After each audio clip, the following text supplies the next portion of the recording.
ازيكم عاملين ايه؟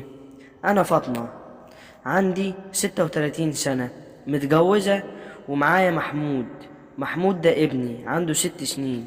وجوزي اسمه خالد، وخالد جوزي متغرب في الامارات، ما بيجيش غير كل سنة، يقعد شهر او 15 يوم ويمشي. حاولت أكتر من مرة إن أقنعه ياخدني معاه ونعيش هناك، بس هو رفض تماما، لحد ما دخلت له إخواته وأبوه وقلت لهم اتصرفوا، أنا مش قادر أعيش هنا لوحدي، لكن محدش قدر يقنعه.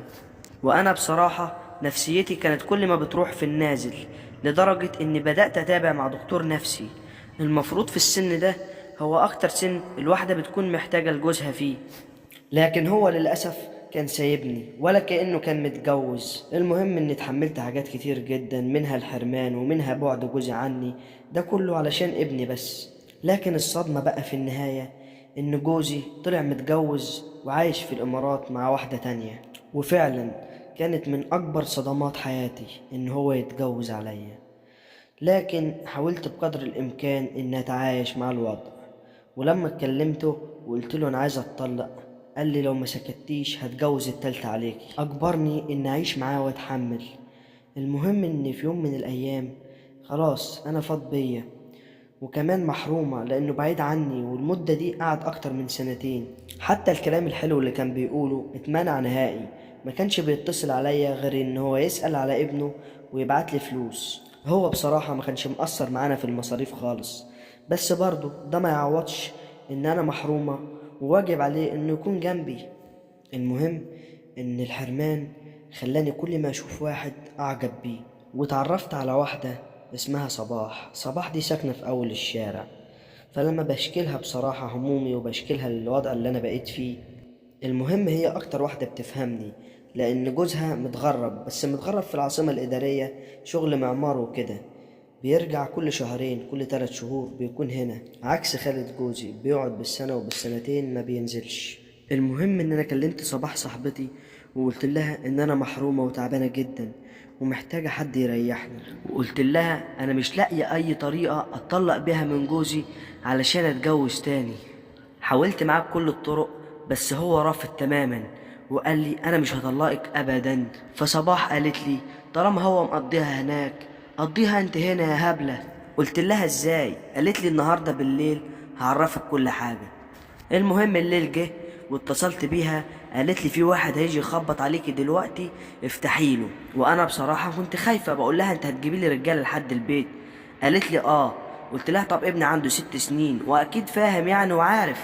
قالت لي شوية كده هاجي اخد ابنك علشان الدنيا تبقى رايقة وتعرفوا تاخدوا راحتكم. المهم بصراحة انا كنت خايفة وعندي كذا شعور كده متلخبط، فبقول لها طب ينفع تبعتيلي صورته؟ وبصراحة هي بعتت لي صورته، بس ما كانش لابس حاجة. الصور دي هي اللي صورتها له لما كان بيروح عندها، لان هي كمان بتجيبه. ومن اول ما شفت الصورة يا لهوي ما كنتش قادرة استنى لحد بالليل. قلت لها تعالي خدي الواد دلوقتي وبعتهولي، وفعلا هو ده اللي حصل. بعدها بساعة جت اخدت الواد، وبعدها بساعة ونص بعتت لي الراجل اللي هي ورتني صورته. وهو مش راجل كبير يعني، هو شاب عنده حوالي 35 سنة او 34 سنة في الحدود دي. المهم الشاب ده كان اسمه طه، واول ما دخل عليا لقيته قاعد على الركنية وبيقول اعملي لي شاي الاول وغير هدومك. المهم عملت الشاي واديتهوله ودخلت علشان اغير الهدوم، فقلت هلبس قميص قصير علشان الليلة تكون كويسة. وهو شرب الشاي ودخل ورايا على طول، حتى ما استناش ان اغير هدومي، راح مخلعني الهدوم خالص، بقيت مش لابسة ولا اي حاجة، وراح مادد ايده في البنطلون بتاعه وراح مطلع حاجة كنت هموت عليها بقالي سنتين، كنت محرومة منها جدا بصراحة. أول ما طلعه جريت على التلاجة وجبت عسل نحل ومشيت عليه. قال لي هتعملي ايه يا مجنونة؟ قلت له مالكش دعوة، سيب لي نفسك خالص. المهم بدأت ألعب فيه لحد ما وقف، ورحت حطيت عليه عسل نحل وقعدت ألحس فيه ومصمص فيه أكتر من ساعتين لحد ما هو تعب. قال لي خلاص أنا تعبت فرهطت. قال لي يلا بقى عايزين ندخل في المعركة. قلت له خلاص ماشي. فراح ماسكني وبصراحة كده نايمني على ظهري ورفع رجليا الاتنين وراح مدخل بتاعه فيا. ومن هنا بقى انا ما كنتش حاسة بنفسي خالص، جسمي كله ساب، مش قادر اتحكم في اعصابي، مش قادر حتى اقول له كفايه. وطه ده طلع عنيف جدا وبيحب الجنس بس بعنف. بدأ معايا الاول بحنيه وبعد كده بقى عنيف جدا، خلى صوتي سمع الجيران، ومش قادر اقول له كفايه لانه ماسك ايديا الاتنين وحاططهم تحتيا، والايد التانية كاتم بيها بقي، وقعد اكتر من نص ساعة يرزع فيا، وانا خلاص جبت اخري لدرجة ان عيطت تحتيه وهو ما كانش راضي يسيبني. واول ما كان قرب يجيبهم راح مطلعه مني وراح جابهم على وشي، غرق لي وشه كله زبادي.